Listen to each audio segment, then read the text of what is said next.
जय हिंद। देखिए, आज समझते हैं हम लोग पनामा नहर कैसे काम करता है, ये अन्य नहरों से किस तरह से भिन्न है और इसे क्यों लॉक सिस्टम के आधार पर बनाया गया। पनामा कहाँ है? देखिए, दुनिया का सबसे व्यस्त, सबसे बिजी समुद्री मार्ग है तो उत्तरी अटलांटिक महासागर है। सबसे ज्यादा व्यापार इसी समुद्री मार्ग से होता है। और इसमें क्या था कि पहले अगर हमको अमेरिका के इस साइड से, यानी इस एरिया से, इस शहर से इस शहर भेजना था सामान, तो ऐसे घूम कर जाते थे लोग, तो काफी लंबा समय लगता था। इसलिए बीच का जगह देखा गया कि कहाँ से निकला जा सकता है, तो इस बीच में सबसे पतला जगह मिला पनामा। एक देश है पनामा, जिसे बीच से काट दिया गया पनामा को। पनामा को ही क्यों लिया गया, इसके कुछ रीजन थे, देखिए ध्यान से। पनामा यहाँ पर देखिए, इसमें हम जूम कर देते हैं केवल इस वाले एरिया को, ये वाला एरिया को हम जूम कर लेते हैं यहाँ पर, तो ये आ गया आपका पनामा का एरिया यहाँ पर। ये छोटा सा देश है पनामा, और इसमें भी एक बड़ी फायदा ये था कि बीच में इससे 80 किलोमीटर लंबी लगभग एक झील था। यानी हमें बस थोड़ा सा इधर से काटना था, थोड़ा सा इधर से काटना था, बीच का काम वो झील कर देती। उस झील का नाम था गाटन झील। ये गाटन झील बीच में थी। यहाँ पे भी देखेंगे, ये देश है पनामा, ये पूरा ये बड़ा सा देश है पनामा देश, यहाँ पर छोटा सा ही है बट यहाँ जूम किया गया। इसके बीच में आपको झील दिखेगा, ये गाटन झील यहाँ पर। इसी गाटन झील में इधर से हल्का सा रास्ता बनाया गया और थोड़ा सा इधर से बनाया गया। बीच का काम ये झील ही कर दिया। यहाँ से जहाजों को इस झील में, यहाँ से नहर में उतारते थे, फिर झील के रास्ते वो इधर से उतर जाती थी।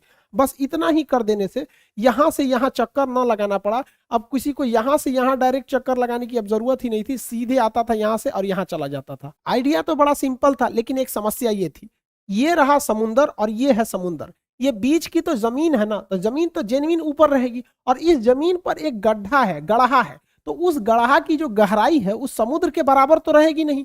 तो ये बीच वाला लेवल ऊपर हो गया और समुद्र नीचे हो गया, तो इतनी ऊपर जहाजों को ऊपर चढ़ाएंगे कैसे? इसलिए लॉक सिस्टम बनाया गया यहाँ पर, ताकि जहाजों को इस झील यहाँ से ऊंचाई पर उठा के चढ़ाया जा सके। शुरुआत में इंजीनियरों ने सोचा कि ये जो इधर में प्रशांत महासागर है, उधर में अटलांटिक महासागर है, और जो गाटन झील का एरिया ऊपर है, तो क्यों ना पूरा काट दिया जाए। बट पहाड़ी एरिया होने की वजह से पूरा कट नहीं पाया, इसलिए ये जो एरिया है, ये समुद्र का लेवल नीचे है, तो यहाँ पर लॉक सिस्टम बना दिया गया। देखिए, एक यहाँ फाटक है, यहाँ है, यहाँ है, यहाँ है, लॉक सिस्टम।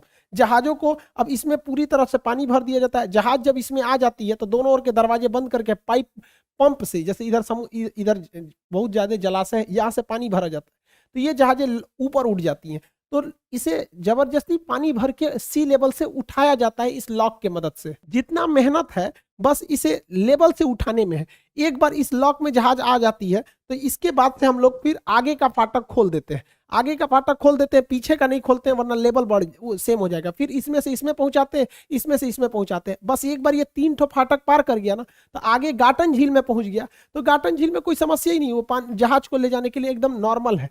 तो जो पूरा 82 किलोमीटर का पनामा नहर है, उसमें बस शुरुआती हिस्से में ही समस्या, इधर से एंट्री कराने में, इधर से एंट्री कराने में।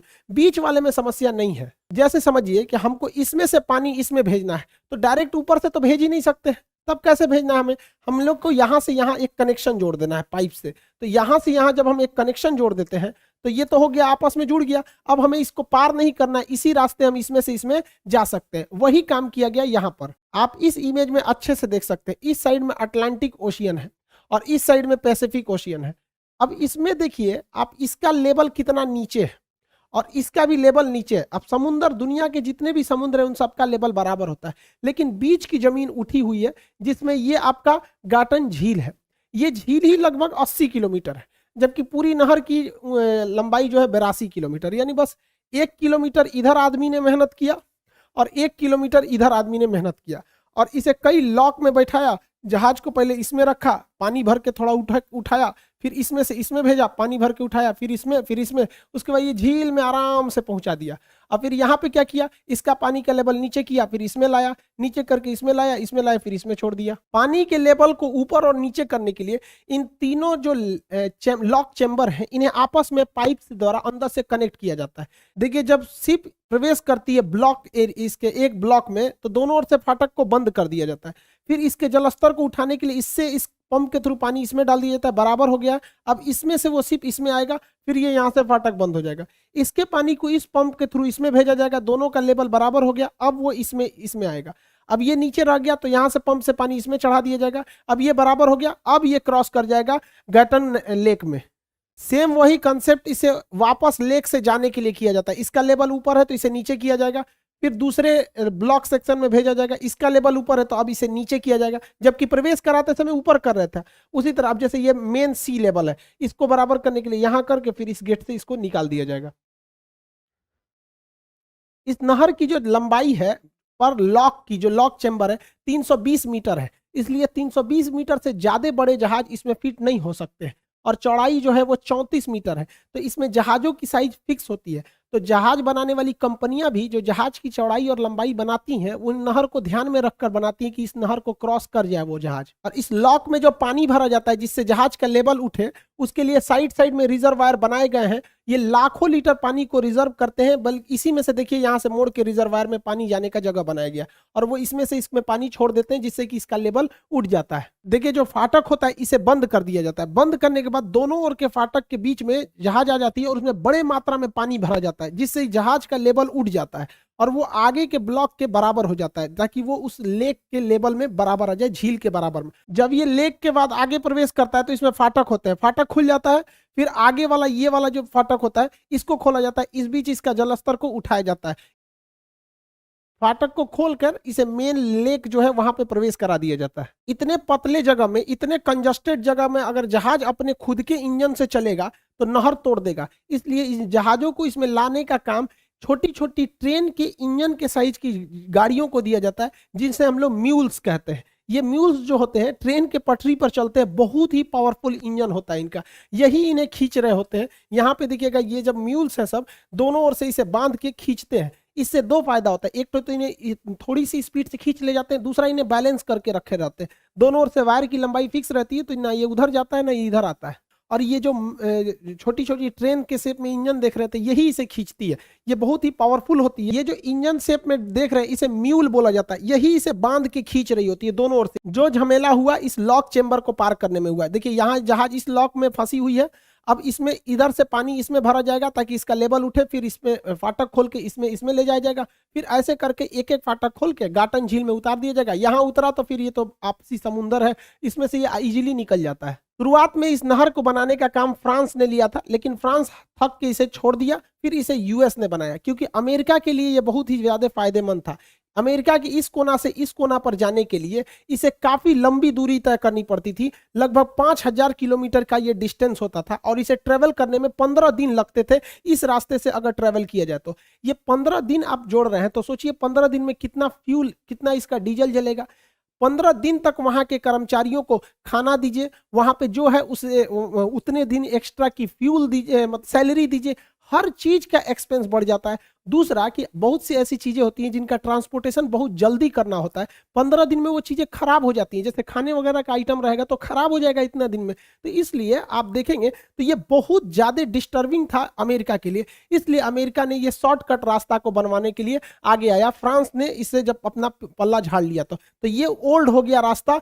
अब ये क्या हो गया, यहां से ही अब ये जहाजें गुजरती हैं इस नहर को होकर। इस नहर को बनाने में लगभग 21,000 मजदूरों की जान गई थी, और 1914 में जाकर ये नहर पूरी तरह से कंप्लीट किया गया था। इस नहर से बहुत फायदा हुआ। अब वर्तमान समय में जब ये नहर बन गया है तो ये जो दूरी रह गई है ये केवल ये 82 किलोमीटर का नहर की दूरी बच गई है, और अब इसे केवल 10 घंटे में पार किया जा सकता है। तो आप ही सोचिए, जहां 15 दिन लगते थे वहां आप केवल 10 घंटे लगते हैं। अब आप ही बताइए, कोई देश अगर इतनी सुविधाएं दे रहा है, जहां 15 दिन लग रहा है वहां 10 घंटे, जहां 5,000 किलोमीटर का डिस्टेंस है वहां 82 किलोमीटर, तो वो देश कुछ ना कुछ तो चार्ज लेगा, ऐसे तो नहीं लेगा।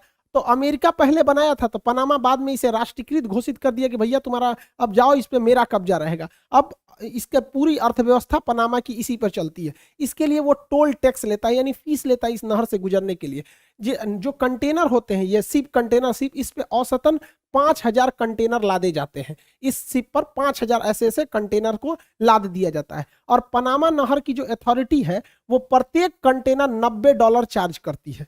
तो $90 के हिसाब से प्रत्येक कंटेनर में, तो 90 से 5,000 में गुणा कीजिएगा तो डॉलर में पैसा निकलेगा, फिर उसमें 72 से गुणा कीजिएगा तो आपको रुपया में पैसा निकल जाएगा। तो लगभग 3 करोड़ रुपया प्रति शिप से ये ले लेती है। एक शिप गुजरेगा जिस पर 5,000 कंटेनर है तो उस पर वो 3 करोड़ रुपया चार्ज करेगा। और अगर इस नहर से होकर कोई क्रूज शिप यात्री को लेके जा रहा है तो इस पर भी चार्ज करता है।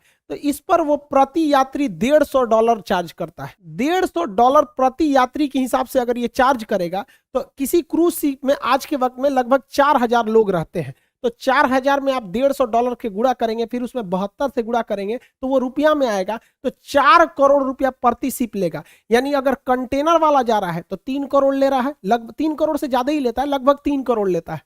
और अगर ये वाली शिप जा रही है तो 4 करोड़ लेता है। यानी एवरेज जो है 3 और 4 का एवरेज निकालेंगे तो 3.5 करोड़ प्रति शिप से ये पनामा चार्ज कर देता है। अब जरा देखिए, इतना बड़ा है ये, प्रतिदिन प्रतिदिन यहाँ पे 40 शिप गुजरते हैं सब, चाहे वो कंटेनर वाला हो या फिर वो क्रूज शिप हो, 40 शिप प्रतिदिन निकलते हैं। इस हिसाब से प्रतिदिन की जो कमाई हो जाती है इसकी 140 करोड़ रुपए प्रतिदिन हो जाता है इसका। एक दिन में 140 करोड़ रुपए हो जाते हैं। तो साल में 365 दिन होते हैं। 365 दिन का मतलब अगर हम 3.5 करोड़ प्रति शिप का एवरेज भी निकालते हैं तो 51,000 करोड़ रुपया केवल पनामा को इस नहर से ही हो जाता है कमाई। 51,000 करोड़ प्रति वर्ष इस नहर से हो जाता है। सबसे अच्छा नहरें खोलने लायक है। आपको अगर ये अमाउंट बहुत बड़ा लग रहा हो तो ठहरिए। अभी क्या है कि जो शिप बिल्डिंग कंपनी है वो अब बड़े साइज के कंटेनर को बना रही है, जिसमें ज्यादा से ज्यादा कंटेनर को रखा जा सके। शिप का साइज इतना बड़ा हो गया है तो पनामा कह रहा है कि भैया ये तो हमारे पनामा नहर में तो फंस जाएगी, जाएगी नहीं। तो पनामा एगो और नया पनामा नहर बना रहा है, उसमें चौड़ा बना दिया उसको और लंबा, कि इसमें से और बड़की बड़की शिप निकल जाएगी। तो पहले जो शिप की क्षमता 5000 कंटेनर ले जाने की थी, अब शिप में वो क्षमता बढ़ के 14,000 हो गई है। यानी लगभग 3 गुना उसकी क्षमता बढ़ गई है। तो चार्ज भी अब पनामा नहर 3 गुना लेगा, क्योंकि वो तो प्रति कंटेनर पर चार्ज करता है। तो पहले 5000 क्षमता थी तो वो सालाना उसकी कमाई, ईयरली उसकी कमाई थी 51,000 करोड़ रुपए। अब कंटेनर की क्षमता 3 गुनी हो गई है तो इसकी कमाई भी 3 गुनी हो जाएगी। 51,000 करोड़ में 3 का गुणा कर लीजिएगा, उतना करोड़ रुपया हो जाएगा। आप कीजिएगा भाई, आपका काम है। हम तो कर रहे थे तो भाई हमारा माथा चकराने लगा इतना पैसा देख के। इसमें कूद गया ससुरा चाइनावा, वो कहता है कि हम एगो नहर बनवा देते, इतना कमाई है, क्या गजब बात है। तो वो कहा कि हम काम करते हैं, एक काम करते हैं, इधर पनामा का पड़ोसी राज्य है, एकरा से कह देते कि हम तोरा बगल में खोद देंगे, आधा जहाज एन्ने से जाएगा आधा एन्ने का आएगा। 51 है यानी लगभग 50,000 करोड़ सालाना है ना, तो 25,000 तुम कमाना, 25,000 ई कमाएगा और तोरा कुल पैसा हम मार लेंगे। चाइना दिमाग लगाया, इसलिए चाइना ने क्या किया, चाइना की कंपनी जो थी एक, वो पनामा के बगल वाला राज्य देश, ये जैसे ये पनामा है, पनामा के बगल यहाँ है कोस्टारिका, बट कोस्टारिका में सोची कि नहर बना दे, बट कोस्टारिका पूरी तरह पहाड़ है, यहाँ सक्सेस नहीं हुआ। तो इसने चुना निकारागुआ को। निकारागुआ में भी सेम कंडीशन है, जिस तरह पनामा देश के बीच में नहर था, झील थी, उसी तरह निकारागुआ के बीच में भी क्या है, झील है। तो इसको कम खोदना पड़ेगा, तनी सा एन्ने से तनी सा एन्ने से।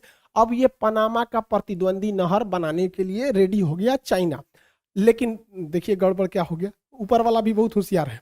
चाइना की जो कंपनी इस निकारागुआ नहर को बना रही थी वो कंपनी ही दिवालिया हो गई, तो ये प्लाने चौपट हो गया। एग्जाम में तो यूपीएससी सीडीएस में पूछा भी था कि कौन सा देश है जो पनामा का प्रतिद्वंदी नहर बना रहा है, तो चाइना हो जाएगा। चाइना नहीं होगा, निकारागुआ होगा। किसकी मदद से, तो चाइना की मदद से। आप सोच सकते हैं चाइना बनाएगा तो कहेगा कि भैया आधा हम कमाएंगे आधा तुम कमाना ना, और कितनी बड़ी रकम है आप सोच सकते हैं। दुनिया के 4 नहर है जो आपको एग्जाम में क्वेश्चन पूछे जाते हैं। पहला ये हो गया आपका पनामा नहर, जो एक और आपका अटलांटिक महासागर और दूसरी ओर आपका प्रशांत महासागर को जोड़ता है, दोनों को ये जोड़ देता है। दूसरा नहर होता है कील नहर, जो एक और बाल्टिक सागर और उत्तर सागर को जोड़ता है। ये दुनिया का सबसे बिजी नहर है, इससे सबसे ज्यादा जहाजों का आवागमन होता है। ये नहर जो है वो नेचुरल नहर है, आर्टिफिशियली नहीं मानव ने खोद के उतना इसमें थोड़ा बहुत सुंदरीकरण और गहराई का काम किया है, लेकिन ये नेचुरल नहर है। जबकि ये नहर है स्वेज नहर। स्वेज नहर जोड़ती है ऊपर में लाल सागर और ये भूमध्य सागर और लाल सागर को जोड़ती है स्वेज नहर। स्वेज नहर के बन जाने से ब्रिटेन वालों को भारत तक आना बड़ा इजी हो गया था। तो ये नहर है आपकी स्वेज नहर। तो स्वेज नहर जो है ये मानव निर्मित नहर है, पनामा भी तो मानव निर्मित है। तो मानव निर्मित नहर में सबसे बिजी नहर, सबसे ज्यादा जहाजों का आवागमन स्वेज नहर से होता है। जबकि क्वेश्चन पूछेगा कि सबसे व्यस्त नहर, तो कील नहर हो जाएगा। कहेगा सबसे व्यस्त प्राकृतिक नहर तो भी कील नहर हो जाएगा। लेकिन जब तक आपसे ये ना कहे कि सबसे व्यस्त मानव निर्मित नहर कौन सा है, तब तक आप स्वेज नहर पे आंसर नहीं लगाइएगा, वरना गड़बड़ हो जाएगा आपका। उसके बाद अभी थाईलैंड बना रहा है क्रा नहर, तो थाईलैंड जब क्रा नहर बनाएगा तो भी कोई खास इफेक्ट नहीं पड़ेगा, सिंगापुर के थोड़ा सा इफेक्ट पड़ेगा कि जो जहाजें घूम के सिंगापुर से आती थी अब वो सिंगापुर का रास्ता छोड़ के ऊपर से क्रा नहर होकर चली आएंगी। तो अभी इस पे रोक लगा दिया गया। पर्यावरण वाले का कहना है कि यहाँ से थोड़ा सा पर्यावरण को नुकसान होगा। तो दुनिया के 4 प्रमुख नहर हम आपको बता दिए, पनामा नहर, कील नहर, स्वेज नहर और क्रा नहर, ये मेन नहर है। एक सू नहर है यहाँ पर अमेरिका के ग्रेट लेक्स के पास में, वहां पर। तो ये नहर है। इसमें एक बार क्वेश्चन पूछा था एसएससी में कि कौन सा नहर, इन चारों नहर को ऑप्शन में दिया था, कौन सा नहर है जो बाकी के नहरों से भिन्न है, मतलब अलग सिस्टम से है। तो इसमें केवल पनामा नहर, क्योंकि पनामा नहर की बीच की ऊंचाई जो है वो ऊंची है, इसलिए उसमें दरवाजा लगाया गया है लॉक सिस्टम में। बाकी किसी में लॉक सिस्टम नहीं है, सीधा खुला सांड की तरह खुला, हेल जाइए, बस टोल टैक्स दीजिए, हेल जाइए। यहाँ पे एक और क्वेश्चन पूछता है कि स्वेज नहर के ऊपर साइड में यानी उत्तरी दिशा में, यानी ये भूमध्य सागर की ओर कौन सा बंदरगाह है, तो ऊपर में है पोर्ट सईद बंदरगाह और नीचे यानी लाल सागर की ओर जो बंदरगाह है उसका नाम है पोर्ट स्वेज बंदरगाह। तो आपको ये नहर वाला चीज समझ में आ गया। बाकी नहरों में उतना साइंस वाला काम नहीं था। स्वेज नहर पे विवाद था, तो इजराइल और ब्रिटेन मिस्र से एक काफी लंबा विवाद हुआ था, तो इसको कभी अन्य वीडियो में हम स्वेज नहर के बारे में बता देंगे। आई होप आप इन नहरों को समझे होंगे। और मैप का क्लास एप्लीकेशन पे तो स्टार्ट ही है, वहां पे हम इन नहरों के बारे में बाकी पूरा डिटेल से बताएंगे कि कौन से देश को कौन से नहर के थ्रू व्यापार करने में इजीली होता है। तो मैप का एक्चुअली ये तो नक्शा का ही टॉपिक है, तो उसमें आपको बता देंगे। डिस्क्रिप्शन में लिंक है एप्लीकेशन का, आप वहां जाके कोर्स ले सकते हैं। मिलेंगे नेक्स्ट क्लास में। जय हिंद।